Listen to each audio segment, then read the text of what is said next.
Hello guys, welcome back to another video of class 11 entrepreneurship chapter number 1. Today we are going to discuss about the functions of an entrepreneur. In our previous video we have discussed three definitions: entrepreneur, enterprise and entrepreneurship. And now we are going to study the functions of an entrepreneur. So the functions of an entrepreneur are categorized under three main headings: entrepreneurial function, managerial function and commercial function. So let us discuss one by one. First we will discuss about the entrepreneurial function. There are three entrepreneurial functions. The first one is innovation. Innovations means creating something new which is not in the market. कुछ नई चीज़ develop करना, कुछ नई चीज़ लेकर आना, वो कहलाएगा आपका इनोवेशन. तो एक एंटरप्रेन्योर का एक फंक्शन होता है, एक काम होता है कि वो कुछ ना कुछ नया मार्केट को दे, कुछ नई चीज़ मार्केट में वो लेकर आए. The second is risk taking.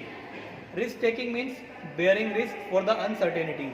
एक एंटरप्रेन्योर को हमेशा पता रहता है कि मेरे बिजनेस में रिस्क आता है, रिस्क मुझे उठाना ही है, अनसर्टेनिटीज होंगी, ज़रूरी नहीं हमेशा प्रॉफिट और लॉस भी हो. So he must be ready for taking the risk.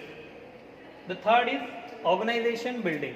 Organization building means to create an enterprise he has to gather various resources for starting the enterprise and then he will create the organization.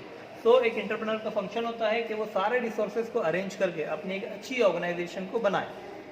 So these are the three entrepreneurial function. Now let us talk about the managerial function. The managerial functions are: first is planning. Planning is to decide in advance what are the course of action we have to perform. सबसे पहला जो function होगा entrepreneur का managerial function, वो होगा planning.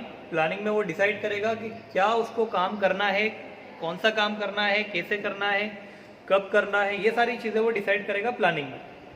Then organising.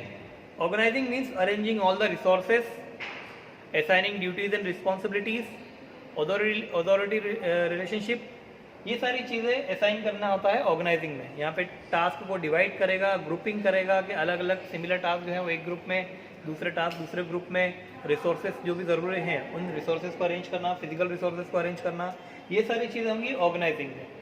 Then third one is staffing.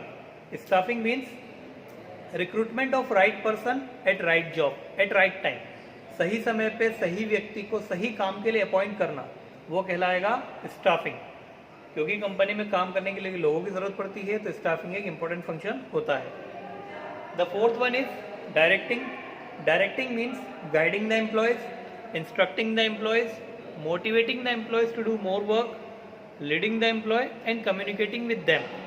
जो भी employees company में काम कर रहे हैं उनको आपको डायरेक्शन देना पड़ेगी कि कैसे काम करना है, कितना काम करना है, कब करना है. अगर वो काम ठीक से नहीं कर रहे हैं तो उनको मोटिवेट करना है, उनसे प्रॉपर कम्युनिकेशन करना है.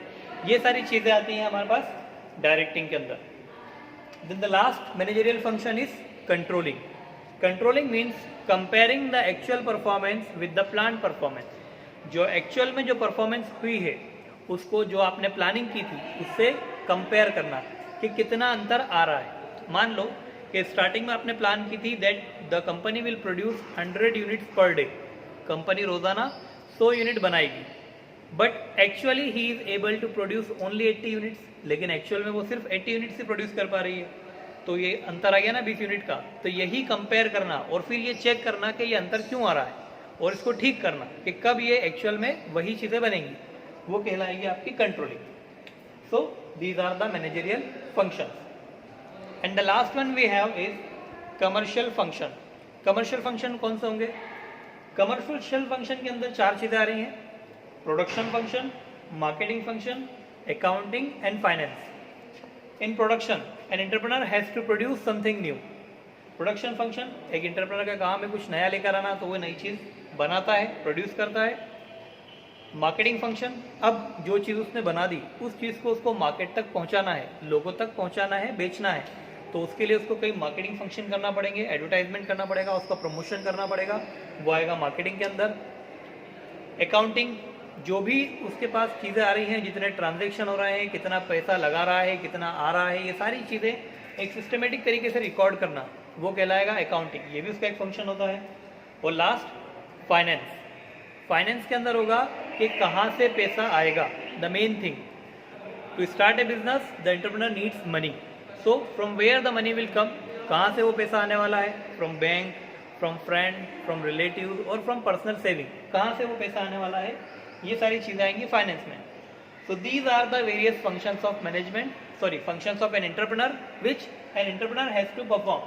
The entrepreneurial function, managerial function for the management of organization, and commercial function for selling the goods and services.